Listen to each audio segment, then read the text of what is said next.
This is Governor Bobber. I like good day, doctors. George Allen here. Good day, doctors. Go. You're watching Dr. Politics.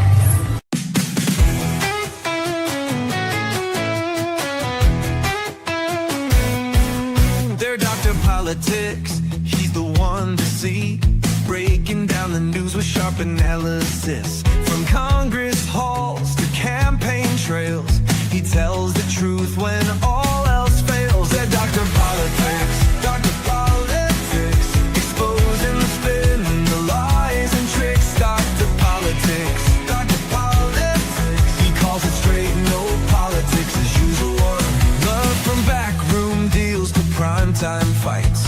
He sheds some light and sets things right. Debates, elections, policy. He cuts through all the DC sleaze. Oh, Dr. Politics. He's got the facts. Dr. Politics. No holding back. Dr. Politics. Go away.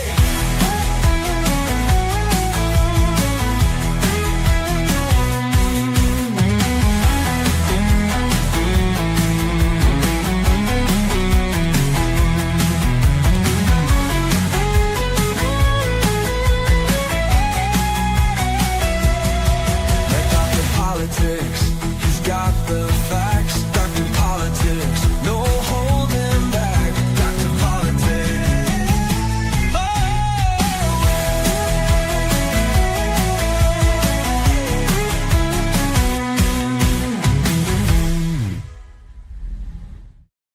Hey, it is December 12th, 2025. Have you gotten your Christmas shopping done yet? 13 shopping days left. Yeah, you're right. We're getting under a crunch. I think Yeah. I'll be okay, but you're right. Yeah, your point is good. It is flying by already.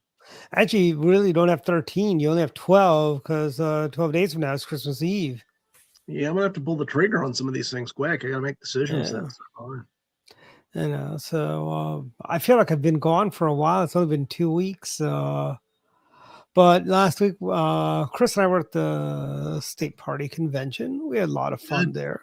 How late did you stay there, Chris? Did you stay all night, or did you go back to? No, I had several competing events. That was a busy weekend. So I was only able to check in there, and I had to go off on Saturday to the gun bash. And then Friday night, I was actually out in Garrett for the Friendsville parade. Yep. Excuse me. Yeah. And let's start with what do you think about the pending civil war between John Delaney and April? I'm sorry, not John Delaney. David Trone and April Delaney. Dave, did you want to start? I got a lot to say about that. By the way, did you see? Let me share. I don't know if you saw this. We had an article about this, and I think this is going to be David Trone's real article. This is actually going to be his graphic. Let me share the screen. So, I mean, we've been talking about this now for a few weeks, and I think I maybe even had mentioned somebody had forwarded me the polling questionnaire, and it was clear that he was going to try to come at Delaney from the left. He's basically trying to frame her as a ineffective moderate. Yeah, and this is going to be he is progressive enough to represent CD6, which I think is a shocking reinvention. And by the way, April Delaney is the only Maryland congressperson that voted with the Republicans in condemning socialism. And that may have been what pushed David Trone over the finish line, basically pushed him over to run. His tagline, David Trone 2026, a real Democrat. Because April is just a dino, a Democrat in name only. Apparently. Yeah. Well, I certainly welcome this. I think letting a multimillionaire and a billionaire try to buy CD6 from where they live in northern Potomac in a race to the left, because they're both going to have to take positions now to tailor their messaging and distinguish themselves from one another. I think this is going to leave them wide open and certainly concede some of the middle ground. This is gonna be a bloody civil war, frankly. It is going to be the most expensive primary probably in the region. I mean, he spent 60 million on a failed attempt to run for Senate. Yep. At this point, this is his redemption tour. I'm guessing he's going to, hold nothing back. Yeah. And I'm willing to bet we might even see AOC campaigning with David Trone because, remember Congresswoman Delaney voted with Republicans on condemning socialism. We maybe won't have Mondami in CD6 anytime soon. Yeah, I know. So it'll be great to see. Mamdani may also come down to campaign for his socialist brother. Perhaps. This will be very interesting to see if David Trone runs to the DSA, Democrat Socialists of America wing of the Democrat Party, which I think he is going to do that because that's his only lane, basically. How do you, April Delaney, I think her ACU rating is maybe 10, if even that high. He's going to have to basically go to the left of her, But if he was smart, he would actually try and say, hey, I'm the voice of reason here. She's too extreme. Instead, he's going to go, she's not extreme enough. She's not authentic. She's not down with the struggle, so to speak. And then going to talk about affordability, and it's going to be very amusing how a couple of millionaires and billionaires are going to talk about how things are unaffordable. It's funny they just discovered affordability in 2025 because I remember in 2022 it's not that bad. It's not that bad. When we saw $5 gallon gas, we saw what else we see? We saw $5 gas. Actually, this 2022 we saw $5 gas. We saw inflation reaching double digits, not quite there, but everything was going up. Price of eggs was through the roof. And now they're saying, all of a sudden, the affordability they just discovered affordability. Where were you 5 years ago when Joe Biden's policies and all you Democrats amened and rubber stamped everything him and President Autopan wanted to do together, it goes down to, like you're trying to hijack an issue that President Trump more or less championed in 2024 about affordability. Now things are too expensive, Well, it's amazing. This is a crisis of their own making. Yeah. I'm always amazed at how well the Democrats are able to create the crisis, point at the crisis, and then blame anyone and everyone other than themselves.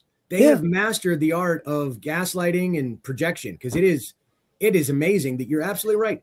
You've got folks that couldn't be more out of touch and disconnected from a question of affordability, now touting affordability is what they're running on.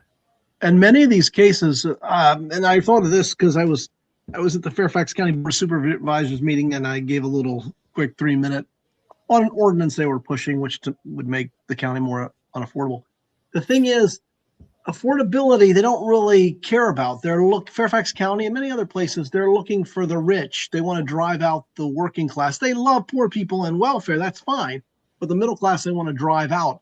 So they don't really want affordability. And I don't know, Montgomery County may be the same way. They're not looking for affordability, but politically they have to say they're in favor of. Well, Montgomery County, what they're really looking for here is they want to put condos and get rid of every last blade of green grass. It seems like, there is a house for sale in Kensington for $1.2 million, Chris. It's roughly about a little more than a half an acre. I'm willing to bet whoever buys it is going to tear that down and build townhomes. You could probably put 4 townhouses there. And according to the county's new rules, you can do that. Yes. Or they may, if they're really smart, they just put another house on that lot. But they're not going to do that because, where's the incentive in that? I mean, this is all to combat affordability. And I'm of the mindset, look, affordability, just because you work in Montgomery County doesn't mean you have to live in Montgomery County.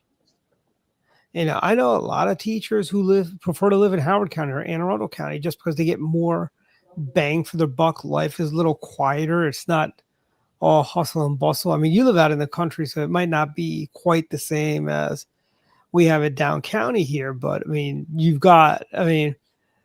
it is a little bit. I mean, and people could live, and teachers can live in Damascus, where your dollar goes a lot farther. Damascus and other points in Montgomery County North, Montgomery Village, your dollar goes farther, but there is no reason someone has to live within 15 minutes of where they work or 20 minutes of where they work. Is it a nice thing? Yes, but you can't always get what you want. My bigger concern with their affordability argument is, like so many other things, they're not actually presenting any solutions, that they want to basically tax and spend their way out of a self-inflicted wound. And what I keep saying is the only way to address affordability is by creating opportunity. And what I've been talking about recently is what we want to start doing is tying together requirements. And I think if we tie together the American Legion Bridge, expanding 270, addressing the I-70 interchange, and then addressing the I-68 opportunity zones, we could bring in AI, quantum computing, and more importantly, put SMRs attached to data centers and have it privately funded. So we could address traffic, we could address energy production, and most importantly, we would create jobs across every phase of this project, whether it was 8 or 12 years long. It would be construction, it would be maintenance, it would be high-end advanced manufacturing for chips and semiconductors. So I'm going to present a proposal that's, it's going to force the county and the state to look in the mirror and say, do we want to try to align our efforts and set the conditions for Maryland to compete in the AI economy? Or are we going to do more of the same and tax or spend our way all the way into the hole? Very true. And it's, these guys, they don't seem to understand that all these things they do, why don't we open up some land in the ag reserve to build homes? Why don't we do that? Why don't we also widen Route 28 is 2 lanes. If you drive down to Poolsville, it's 2 lanes. Rush hour. Can you imagine working in Rockville and living in Poolsville? It would take you forever to get home or get to work because it's only 2 lanes. They need to add another lane to Route 28 going over towards Poolsville, frankly. When it was shocking, they wanted to put in solar fields in the ag reserve, but you're right. They won't take part of it to create some level of, of affordable housing out there, but they will turn producing farmland into basically a bit of a wasteland to support solar panels that aren't going to even produce enough electricity to cover the cost of installation. And those solar panels are made in China probably too. These are Chinese-made solar panels. And honest to God, solar is not a panacea. Neither is wind. We need what works. Natural gas power is reliable, cheap, and efficient, and it's local. Well, if you want to go clean, go with the small modular reactors. It's available. We can expedite permitting, and we could even look at federal land that we would put them on, and they'd be privately funded. If you want to put in a data center, then you have to produce clean energy, which means you're going to secure the permitting, build and maintain a small modular reactor. As I've always said, if liberals and environmentalists were honest, they'd all be in for nuclear power. Nuclear power is the safest, cleanest form of energy we have. Granted, there's no power plants being built by the industry, but maybe that's because of all the regulations that go into. I mean, when was the last nuclear power plant built in America? I want to say it might be Rocky.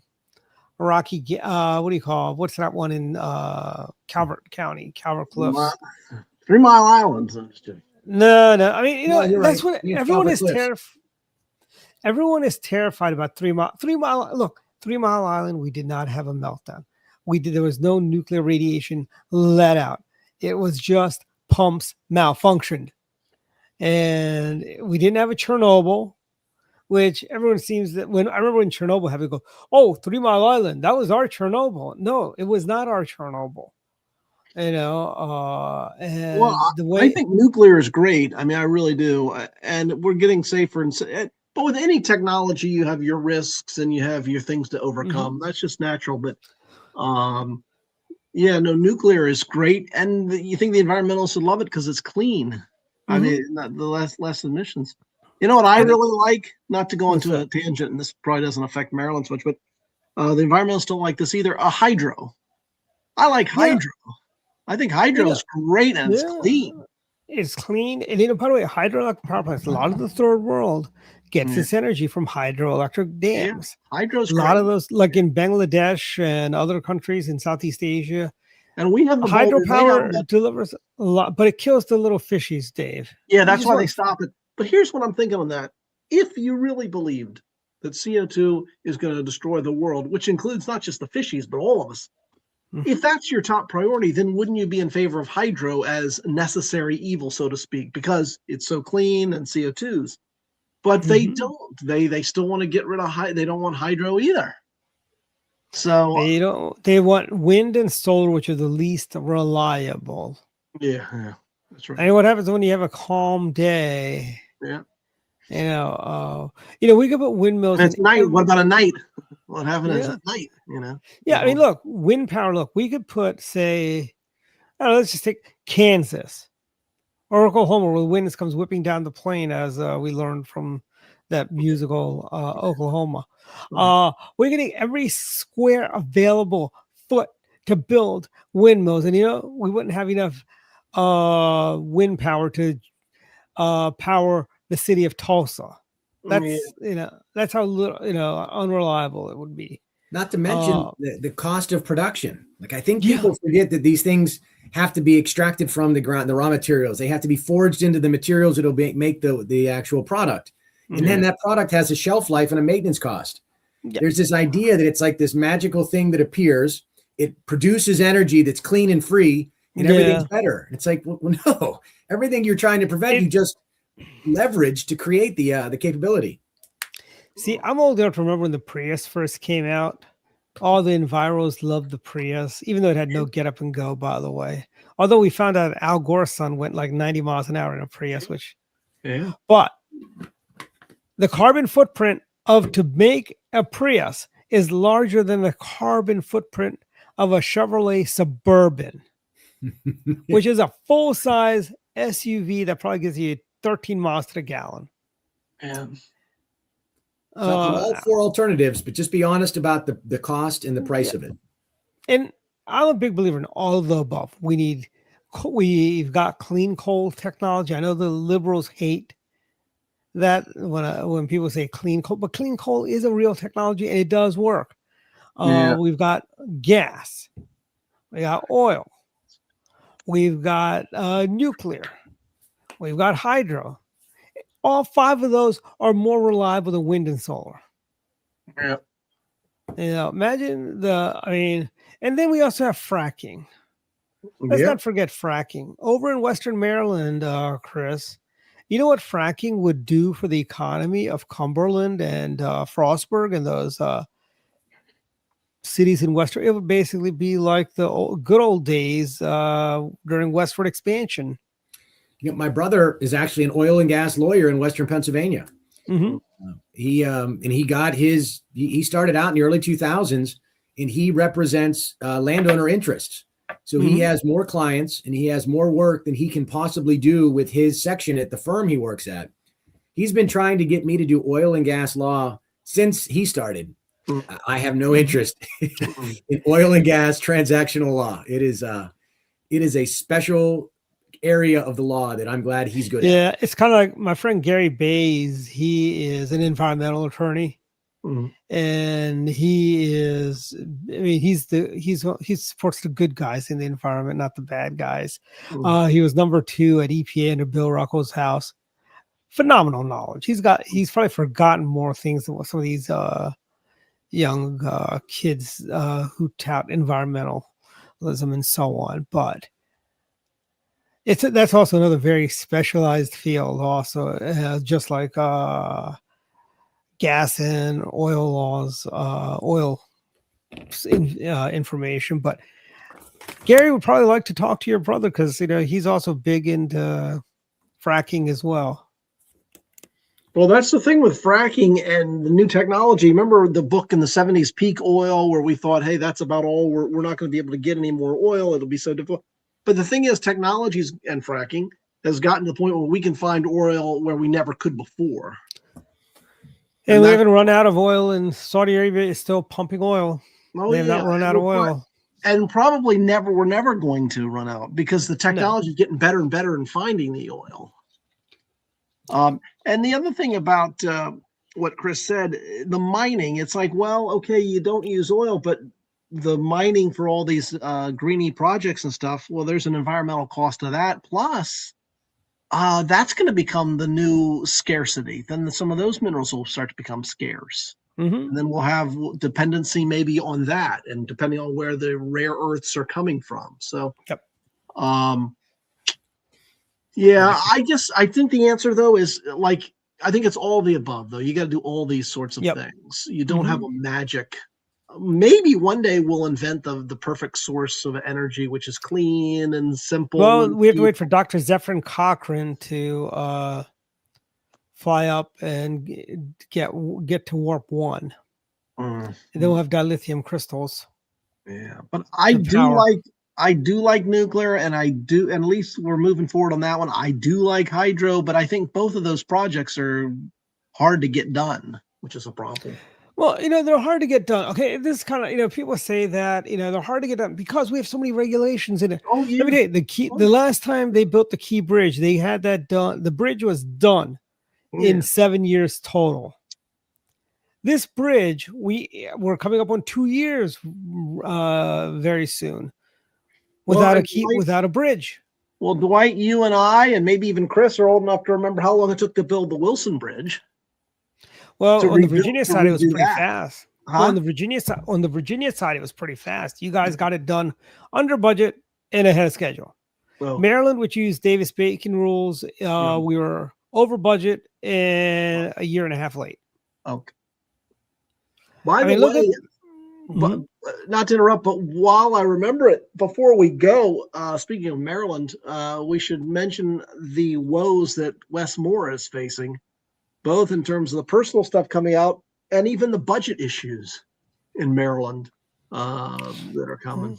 By the way, Chris, it's an election year when Democrats say we're not going to raise taxes next year. Yeah, it's but we're going to get you as soon as you vote us back in. Yeah, that's true. And here's the thing, but he didn't say anything about fees. I have a suspicion he's going to try and raise the tolls because he's going to go, we haven't raised tolls since before Larry Hogan was governor.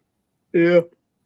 And then he's going, and I'm willing to bet it's going to be like New York. They're going to double all the tolls. So it'll be like $8 going through the Harbor Tunnel, $8 to go over through the Fort McHenry Tunnel or that bridge on 95. And, and it's like Democrats, don't believe them when they say no new taxes, frankly. Because it'll be they just mean no new taxes while we're running for office. Yeah.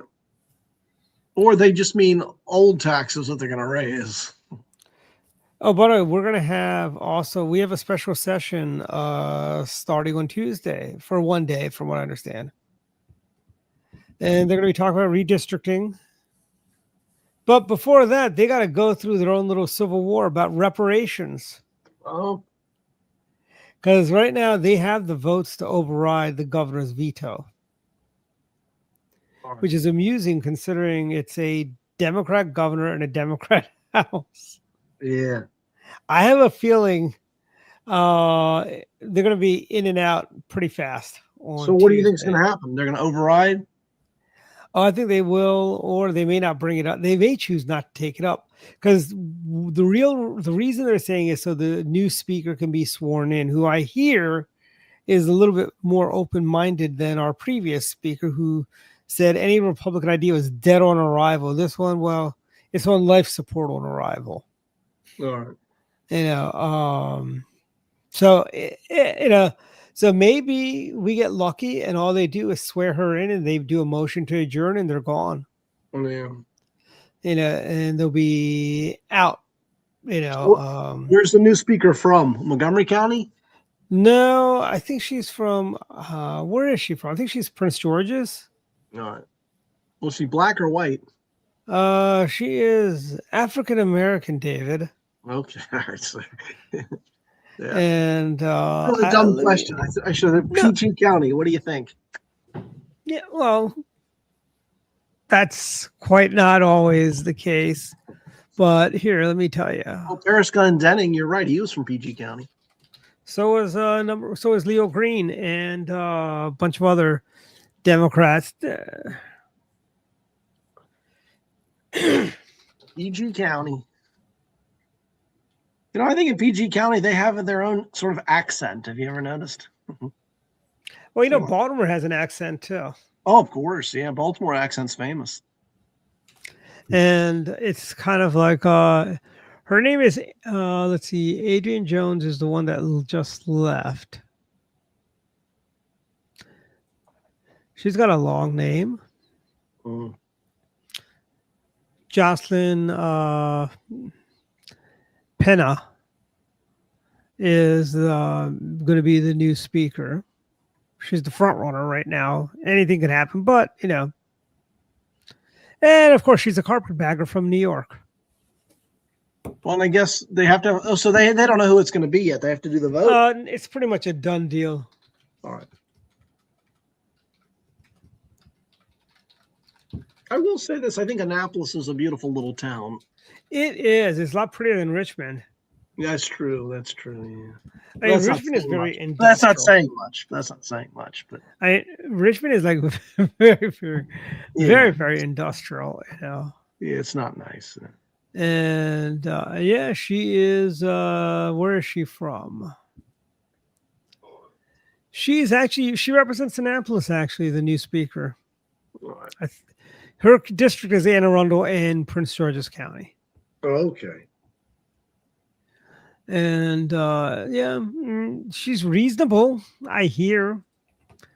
But then again, all Democrats are reasonable until they get power, right, Chris? Oh, that's true. I think that's correct. I mean, April Delaney said she was a different kind of Democrat. And then we find out that, hey, she's not that. She's the same old Democrat. Well, I think I think she was saying that she was going to protect girls and women's spaces and girls and women's sports, and then first chance to vote for it, she did. Yep. Yeah, of course. She's too radical for District 6. And David Trone is even more radical for District 6. Yeah. I welcome this. Like I said, it's going to be fun to watch. Hey, I wonder if we're going to see the David Trone. I'm a farmer. Commercial. I've got so much money. I just bought a farm, so I'm a farmer. Yeah. It'll be interesting to see if he does just buy a property. I mean, I don't know why he wouldn't just buy something somewhere in the district so he wouldn't be considered an out-of-district billionaire. Exactly. Yeah. Why does he could move to Poolsville and be in the 6th district and still live in the People's Republic of Montgomery County. If that's what I don't understand the decision making. And like I said, to have a millionaire and a billionaire arguing over affordability. I don't know if you saw, there was a meme going around that had Delaney and Trone dressed in like Victorian era clothing, throwing cake at one another. I saw that. Let them eat cake. And I thought that was a great depiction of the two of them fighting over CD6 of, we will give out handouts occasionally that'll, satisfy your needs, but we're not going to actually create opportunity. We're not going to address any real issues, but every once in a while we'll throw you a bone and make sure we've got your vote so we can continue to play national politics. Yep. I mean, these people are like, these guys are like the citizens of the world. Now, this is the picture you speak of, right? Yes. Very well done. Yeah, that's right. AI is a wonderful thing. Yeah. I think, but David Trone, again, he is too radical for this whole job, frankly, Now, how much do you think he'll spend? If you had to put a line in the sand, what do you think? 15, 20 million?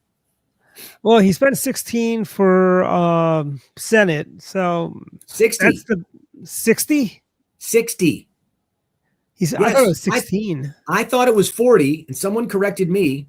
And then I read an article today. He spent 60 million to also Brooks, I think 4 or 5 million. Wow, what an idiot! Lost, and he still lost. What an idiot! That's So, why how much got to money? go all in. How much No, money I is wanna- spent on all these races? Well, you heard of Total Wine and More, Dave? Yes, yeah, That's him. yeah. That is. But So the article that I read had, I think, between the two of them, what Delaney spent, and I don't know if they included John Delaney, but the two of them had spent over $100 million on congressional races or races in general over the course of their careers. So she's only spent 5. I think he was averaging between 10 and 15 for each of his congressional races, and then 60 million in the last failed Senate attempt. And that was a primary. well, that means the benchmark is 60 million. He will spend at least 60. I don't know why that doesn't hurt him politically. 61 million to be exact. Just By the so, way, so Chris. obviously he's trying to buy a seat. I don't know how that doesn't hurt him politically. Well, Needless to say, I'm going to talk about it every single chance. As I'm he's out. like Senator John Corzine, and nothing bad happened then, right? Yeah, New Jersey, where's your senator now, John Corzine? yeah, he got He had to drop out. yeah. You know, they need to elect common people to Congress. Well, it's like Bloomberg spending all that money too. Remember all the money Bloomberg spent? Bloomberg spent it. John Corzine. I mean, it's around the country. I mean, John Corzine bought us. I mean, honestly, if you look at it, even though he's kind of, you know, again, there are no good Democrats except unemployed Democrats when they lose their jobs. Yeah. But John Fetterman, he bought that Senate seat. He's got family wealth, you know. Oh, did he? I didn't realize that. Oh yeah, he had another one is Jeffrey Pritzker. Oh, of course, yeah, J.B. Pritzker. The Hyatt family. You know, he basically bought himself the governor's mansion, and he's trying to buy himself the White House after this. Yep. You've got to, and by the way, that's more common on the Democrat side than on our side. Our sides are salt of the earth, common folks. We know what the struggle is. Like, you think David Trone or April Delaney know what the price of eggs is, or a gallon of milk is, or the average cost of a home? Probably not. I'm sure they may look it up so they can spout it to you. But. Well, let me tell you something. Do you guys remember when a guy named George H.W. Bush was running for president against Bill Clinton? Oh, yeah, the scanner, yep. All the flack he got because he didn't know what the price of a gallon of milk was. Yeah, it's absurd. Or a loaf of bread. Okay. While Steve Forbes nailed it. He knew what the price of milk was, the price of a loaf of bread. You know, we know those things. I don't think John Delaney knows. It's an absurd attack, though, because he was vice president for 8 years and then president for 4. So for 12 years, he's not going to shop in a grocery store. So it's a stupid attack. And then the other thing is, it's like the Tucker Carlson, when Tucker Carlson, before he went on with Ted Cruz, looked up how many people live in Iran, and then he had the number. And then he says to Ted Cruz, how many people are in Iran? Oh, you don't know? It's just sort of a stupid little gotcha. Gotcha. Yeah, and I was kind of shocked that Tucker did that, frankly. But I think he's left the reservation. I mean, Fuentes on his show. We'd never have Fuentes on our show. I never knew much about that, and I still to this day have never seen him or listened to this guy named Fuentes. I don't know who the hell he is, but everyone keeps talking about him. But I don't know anything about the guy other than bad things. But I don't listen to him. I don't care to. I don't. But yet the media build him up, or Tucker, or someone builds him up, I guess. Yeah, he's kind of like that YouTuber Hassan Piker. Yeah. But Well, we're Go seeing ahead. what happened with Howard Stern in the 90s happening now in social media. This Yeah. idea that the more extreme and more outrageous, the Yeah. better. And it seems like we had a little bit of, there was a democratization of information and news on social media, and it was all above board. Well, we've reached that tipping point now where it's the more ridiculous, the better it is. I don't know that you can I take mean, any of just these people imagine seriously. how many viewers how many more viewers we'd get if we just said the craziest things, that came out. Yeah. And here is I mean, we're seeing this, going back to the whole affordable. Can you imagine David Trone and Congresswoman Delaney at their country club? I don't know what this affordability thing is. All of my friends own homes. I don't get it. Why can't they just save some money? Why, peasants, and that is, in fact, I half joke, but they do view us as the peasants. We are peasants. We're deplorables. We're garbage. That is how they view us. What I think though is worse than just being out of touch is actually having the wrong answer. That is socialism, or thinking that socialism will make things more affordable. That I think is the bigger problem, and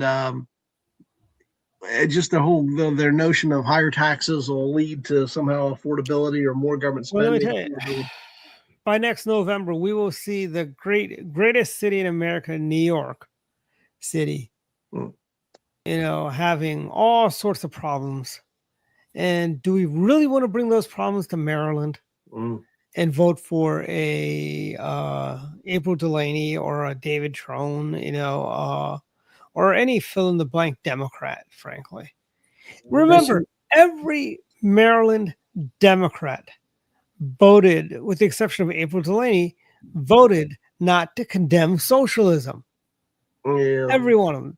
Yeah. That goes from Johnny O, Steny Hoyer, Kwesi Mfume, Jamie Raskin. I mean, well, Kwesi Mfume voted against socialism. Wow. No, he did not. No, he did Oh, not. He Only voted. Delaney voted to condemn. Okay. Yeah, everyone else voted for socialism. And just think, if Gilchrist was still there, he would have voted. I don't know how he would have voted. Actually. Gilchrist, I hate to say this, he probably would have voted the right way on that. Yeah, probably, but it wouldn't be a slam dunk. I mean, Andy Harris, voted the right way, and April Delaney voted the right way. Oh yeah, Andy's good. So it's one of those crazy little things, going on. That fact that, honest to God, David Trone was rejected by Maryland Democrats when he tried to run for U.S. Senate. And he greatly outspent her, too. Mm-hmm. I mean, but 12-1. Yeah, I mean, it's their little problem, and by the way, if he spends 60, she'll spend 60 at the very least, too. The amazing thing about Trone is, despite that huge embarrassment, greatly outspending his opponent and still losing, he's going to run again for a different office. I mean, this is a career politician, in effect, that has money. He's like the idle rich. He's got money, and he can figure he'll go buy himself an office. So, honestly, if he were smart, he would just run against Jamie Raskin and blast him out with all of his money, because Jamie can't raise that kind of money that David Trone can throw at something. Yeah. And I'm not saying that he'd be any better than Jamie Raskin, but we do have Cheryl Riley, who's running against Jamie Raskin. Yeah. She's giving Jamie hell, frankly. Well, if Trone wanted to help his party, why wouldn't he go run against Andy Harris? I mean, if you're going to just pick and choose, and why not go and dump $50 million, avoid the gerrymandering scandal that's imminent, and because I don't know that. I mean, it might not. I mean, Andy's somewhat vulnerable, and maybe he would be susceptible to a $50 million challenger. But why is Trone doing this in CD6? It doesn't make any sense. Yeah, I mean, he could just as easily say he's a farmer on the Eastern Shore. Yes. You can tell her I used to be a tobacco farmer when tobacco was legal to grow in He Maryland. could have a 50-foot houseboat and live on the Chesapeake Bay. There you go. Yeah. He doesn't even have to go all the way to Ocean City. Just live on the other side of you live in Queen Anne's County. But the whole issue we've had, in addition to that, this week, all of the Maryland fun stuff going on. You've got also happening is that you've got these Democrats are already talking about if they take over, they're going to impeach the president. They don't care about affordability. They just want the majority so they're not going to do anything about affordability. I mean, they were in there they were in the majority for 2 out of Joe Biden's 4 years, and they did absolutely nothing. Absolutely nothing. Yeah, I don't know what they can do about what they're going to do to bring down prices. And like you said, they did nothing when Biden was there. So, they praised Biden. They spent money when he was there. That's what got us the inflation. So I guess, yes. What are they going to do different than that? Yeah, they're just going to throw money in, And honestly, don't be fooled, voters in Maryland. Democrat Party doesn't care about you. They really don't. They're so out of touch. They hang out at their country clubs and clink their wine glasses and thumb their noses at all the working folks, because this is what they really think of you. They think you're deplorable. They think you're garbage. That is what they think. They think we are just peasants, frankly. For them, the aristocrat class. But we've got, also a lot of other stuff happening this week as well. In addition, we still have the whole, I am so happy that we seized that Venezuelan oil tanker. And the fact that the president said he's going to start doing land attacks. It is about time we have a president that's playing offense against the drug cartels. Our border crossings are right now, they are the lowest they've ever been. Good. And then we have also this past week, what do we have this week? We also had the Minnesota Somali cases blowing up. That's another Democrat scandal. Little Timmy Waltz is right in the middle of that whole thing. Yeah, Tampon Tim looked the other way, apparently. And Ilhan Omar. Yeah, that's right. And some people say that a lot of it is a cultural thing, too, because back in Somalia, stealing from the government's perfectly fair game. So. It's kind of like, remember the Chinese Buddhist temple fundraisers that Al Gore had? Yep. And everyone's, that's just pretty common in China to bribe politicians. I'm like, we're not China. I know. Not, I'm just saying. Like we're not Somalia. Yeah. Well, I agree. And they sent money to Al Shabaab. Yeah, that's right. And you know what? They're responsible for Black Hawk Down. Yeah. It was they're the ones that and I actually knew one of the survivors of Black Hawk Down. He lived in Northern Virginia for a while. I think he moved to Florida, but it's it is a shame that we're doing this. Like we're supporting terrorists. Whatever happened to we don't negotiate with terrorists, and now we're funding the terrorists. Yeah. Through and I really do agree with the president on the whole stuff with birthright citizenships and stuff like that. It's like, here's the thing. My view is this, right? You come to America, learn the language, learn our customs.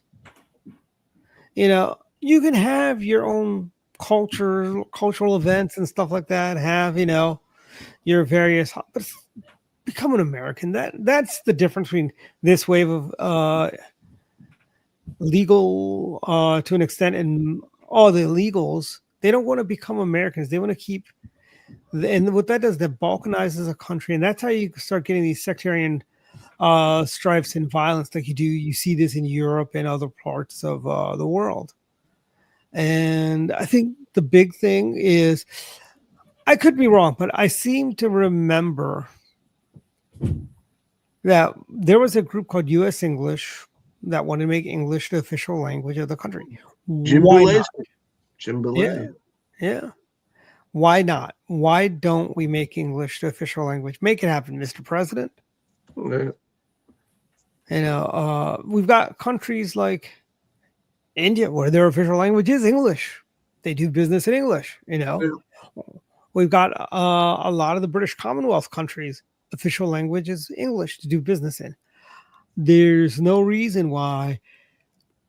You know, and I tell you, the most infuriating thing is when you have to push two for English. You know, basically, you have to push two for English. Why is it that I have to push two? Why don't they have to push two? Why do I have to push two to hear something in English? Yeah. But there's oh wow. Well, at least Mhm. Trump has helped in terms of stopping the invasion, and that Yeah. helps. But I tell you, the traffic, you know, is still pretty bad. Pretty bad. And I understand some of the new laws, Chris, I don't know if you know about this, in Maryland that are coming down the pike. You know how in the old days, if you're driving around with expired tags, a cop can do a little scan on your plates and pull you over, impound your car, and give you a ticket, and you go home, right? Or you get arrested. Right now, that's a secondary offense. So if you're not doing anything else wrong, they can't pull you over for expired tags. That means when you fail to pay your auto insurance, your tags are suspended.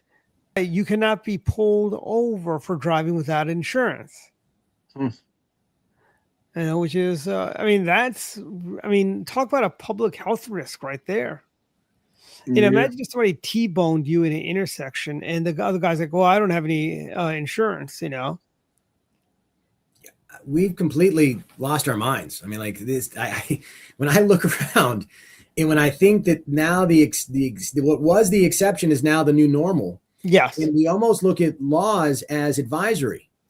And this is also part of how you see, you know, this precipitous drop in crime. Well, crime is still happening. In fact, it might even be happening more than it was. We're just calling it something different.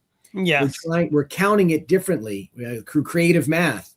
So we're telling everybody it's better. Don't pretend that it's bad. We're telling you it's better when in fact we're just ignoring the rule of law, having no sense of personal responsibility, and absolutely no accountability in our public behavior. I was talking to someone at the Christmas party who lives out in Prince George's County who had an incident where he called the cops and they didn't even bother to show up. Oh, man. They didn't even bother to show up. And that's with policy, frankly. That is goes all the back when Angela Olsen Brooks was county executive to the new county executive, Letitia James, where they're all about defunding the police. They don't want the police to do their jobs. I know a number of Montgomery County police officers who are taking retirement instead of staying on because all the politicians in the county, in Montgomery County, are all against law enforcement. They don't want law enforcement to go after, people with, let alone people not driving with expired tags. They don't even want people to go after like petty crime. They call shoplifting a victimless petty crime. It is not a victimless crime. It is a victim. The retailer is the victim. Home burglaries are just victimless crimes. No, it is a victim, a family. Just because nobody dies or is home when the burglary happens, it's not a victimless crime. It throws people's lives into chaos. Well, the other thing about victimless crime is the very foundation of our society. Yeah. I mean, President Nixon gets a lot of grief for law and order, but I mean, we really need law and order. And shoplifting, the other victim, not just the store, but the other consumers who then have to pay higher prices to make up the difference. I don't know if you've gone to I don't know if you know some of the Safeways and Giants, like the Kensington Safeway. Now, because of the whole problems with self checkout and all that, you got to scan your receipt and then gates open for you to get out. Oh, really? I didn't know that. Yes. When you enter the Kensington Safeway, they have gates that they open, and you can't go out the way you came in. Well, I always laugh whenever I have to ask for a key to get toothpaste. Mhm. Like everything's Yeah. behind locked glass. Yeah. I mean, we're a great country. I mean, we are a fabulously great country. But I tell you, it's starting to feel like third world. You know, when they lock up razor blades and they lock up toothpaste and The other. colognes and at some point maybe paper towels will lock up because paper towels can get kind of expensive too. Yeah, you go to Costco's and you can save a few bucks. You know. Okay. All right. Okay. Yeah. All right. But by the way, Costco's, look at them. They don't lock anything up. Yeah. Except the very, very high end stuff, which all retailers do, like computers and stuff like that. But Yeah, they're not locking up toothpaste at Costco's. I think. Excuse me. I think one of the biggest things is the fact that Costco's, it's very convenient. You go to CVS. One, when you need them to open something, you can't even find anyone to unlock the shelves for you to get your whatever you're trying to buy.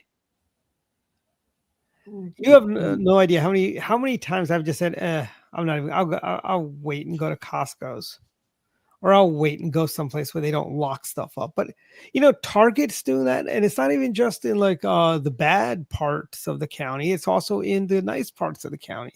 They're locking stuff up. Like the Wildwood Shopping Center, CVS, they lock up stuff there too. It's like, come on. That's when you'll see a call for more police whenever that contained violence and contained crime spills over to the next neighborhood. Yep. And people in Bethesda are seeing the crimes. We had carjacking. People are being carjacked in downtown Bethesda. People are being burglarized. They're breaking into cars in Bethesda and all sorts of stuff. I've heard from people who've had their windows smashed of their car, and then they get stuff. They take what. Evidently, by the way, these common crooks, they're not going to touch loose change. They only want bills. No more. They're not going to touch your coins, but they will take bills. Yeah, and so, Chris, what else is going on with the campaign? How did your fundraiser, Gun Bash, go? How'd that go? That went well. We made it was good. It was a successful fundraiser. The folks that won, or of course, were very happy. So I think we'll do another one. It was a fun way to get people out and get people talking. It was up at a place called Maryland Arsenal in Hagerstown. It's owned by a gunny, a former Marine. So I was happy to help him out. I was happy to let some folks come by and say hello and use the range all day long. So that was a lot of fun. But as you know, we're in the fourth quarter. So if you see a phone call from me, there's probably going to be a hard ask at the end of it, trying to shore up fundraising at the end of the year. Yes, I will take care of you before the end of the year. Nothing like an awkward ask live on TV, right? Yeah. And everyone, what's your website, Chris? It's burnettforcongress.com. We're actually going to launch an updated version this weekend. I've got it just transferred over. So we had the newsletter go out. We have the new website. We've got a couple of events coming up. We're trying to reach further and further out of the, to more of into the unaffiliated and even the centrist Dems. So definitely the campaign is expanding. Oh, good. That's great. That's great news, and I'm assuming you're going to a WordPress solution for your new website, or are you going to use Drupal, or you don't know? No, I'm not even sure. A friend is putting it together. They just asked me what they wanted it to look like, and I said that looks right. Excellent. I do like your new logo, by the way, with the mountains. Yeah, very nice. I appreciate that because we wanted to throw a bone to the Mountain Maryland aspect of the campaign, saying, these are some of our forgotten Marylanders.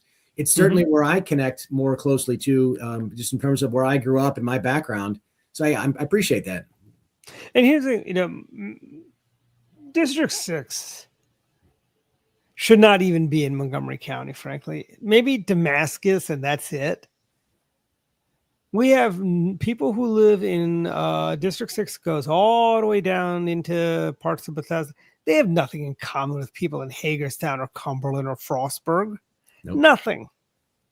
It was all politically gerrymandered. District 6 should go over and butt up against District 1 in Carroll County.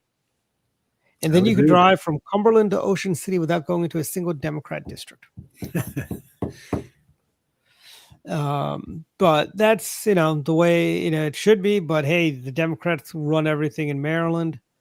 We need to vote in more Republicans like yourself and state delegates and senators before we can fix these bigger problems.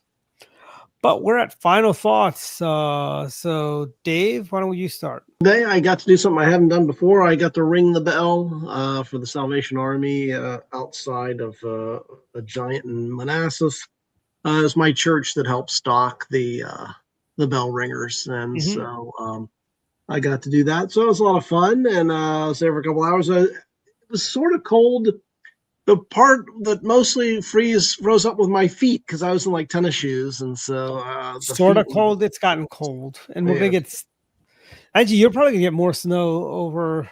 Are you in Manassas or McLean? If you're in Manassas, I'm in McLean. You probably won't get as. They're supposed to get 2 to 3 inches in southern regions. Like I think you'll get in Manassas, they'll get more snow. Chris, where you are, you might get around 2 inches of snow on good Sunday morning. Well, I hate stuff. And otherwise, check out my columns, my Substack, and my podcast there. So doing good and looking forward for Christmas to be over, but we got a couple more weeks. So that's about it. And then also for the Marylanders, I was in Maryland last week, the Republican group. I spoke to them. Oh, really? Oh, you should have told me you were going to when you were there. What day were you there? That would have been last Thursday. Last week. I guess it was the Thursday, the 4th. I think it was the 4th. Okay. Oh, we had our own thing going on that day. But it was a great group there, and so these retirement communities, they have Republican groups. So Chris might want to put you in touch with the Leisure World people so you can go talk to Leisure World. Yeah, please do. So we talked about the politics of Virginia election, New York, New Jersey, and I took questions, and so it was a lot of fun. So I enjoyed doing it. And hopefully I'll get back to Maryland to speak again about my book, though, another group, hopefully coming up early in this year. But otherwise, doing good and hanging in there, battling the cold temperatures, which, I never liked. So anyway, that's it. Okay. So when is the 3rd book coming out? I don't know. It's in my head, but I don't know if it'll ever get written. So who knows? Mostly in my head, but we'll see.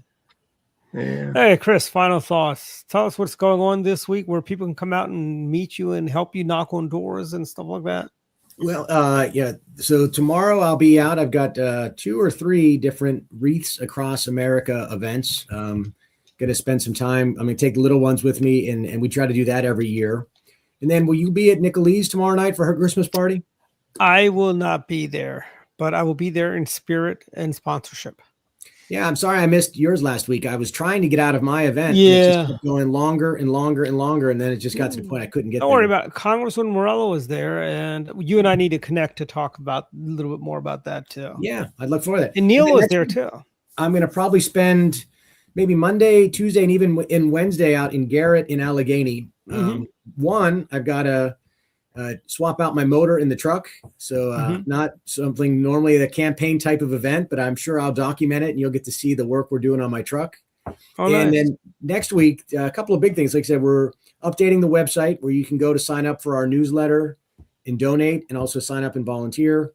Going to start pushing out a couple of press releases, not only to address Trone jumping into the race, but more importantly, that proposal for to have a innovation corridor that will tie together 270, 70, and 68. So push all those out next week. And then we're starting to probably push out next week some more yard signs and do some door knocking later in the week. But I appreciate the chance to come on tonight, talk about the website, and talk about Trone and Delaney sprinting to the left. Yeah, I mean, we love having you on. You know, you're always welcome until you get too busy with the campaigns. You know, but I tell you, you know, when you're not on, you can push your son on. He's really good. I'll let him know. But yeah, so anything else? What's your website again, Chris? It's burnettforcongress.com. One word, all lowercase. Perfect.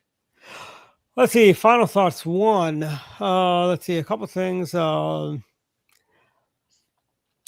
shopping days left for Christmas because everything shuts down early Christmas Eve. Got there. Hanukkah starts on the 15th, I believe it is this year. And happy Hanukkah to those who celebrate Hanukkah. And Festivus is, I think, also next week. So air your Festivus. You know, actually, Chris, you should do that. Go somewhere out in Western Maryland, have people air their Festivus grievings to April Delaney. All the things that are mad at her. Well, feats of strength and grievances. Yeah.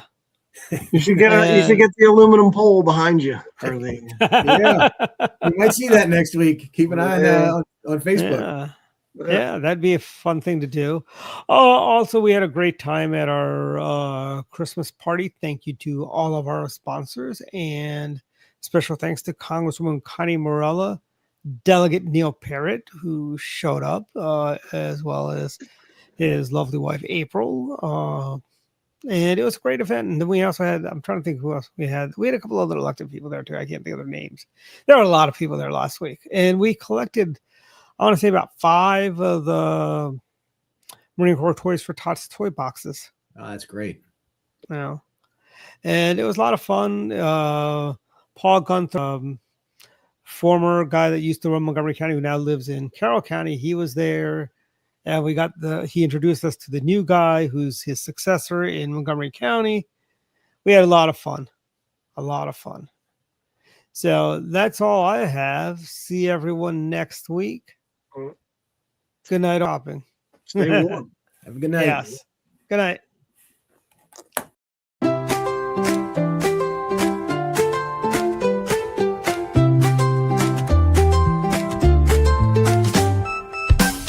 Let's go down to Missoni,